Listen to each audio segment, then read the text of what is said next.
శివుని ఆరాధిస్తున్నావు, చాలా బాగుంది. కానీ నమ్మకంతో ఆరాధిస్తున్నావా అని ఒక చెక్ చేసుకో.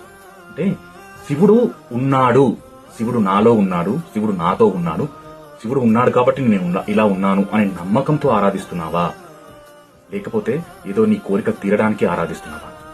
ఫస్ట్ ఆప్షన్ ఉన్నావనుకో, అది తప్పు. సెకండ్ ఆప్షన్ ఉంది చూసావా, అది కరెక్ట్. ఎందుకంటే నమ్మకంతో ఆరాధించు, నమ్మకంతో శివుని కొలువు. నీకు ఏది ఇవ్వాలో ఈశ్వరుడికి ఖచ్చితంగా తెలుసు.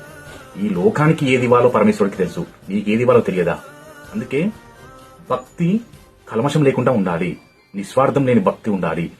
నీ భక్తి ఎంత గొప్పగా నిస్వార్థంగా లేకుండా ఉంటుందో పరమేశ్వరుడు యొక్క నీకు ఆయన ఆజ్ఞ, ఆయన కంటి చూపు నీ మీద ఉంటుంది.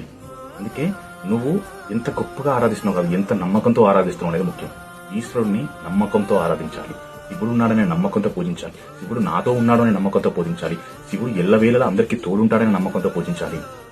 నీ కష్టమే కాదు 10 మంది కష్టం తీర్చాలని పూజించాలి.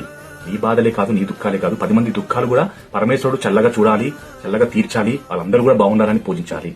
అప్పుడు శివుడికి నువ్వంటే ఎంతో గొప్పగానో నచ్చుతావు. హర హర మహాదేవ శంభో శంకర.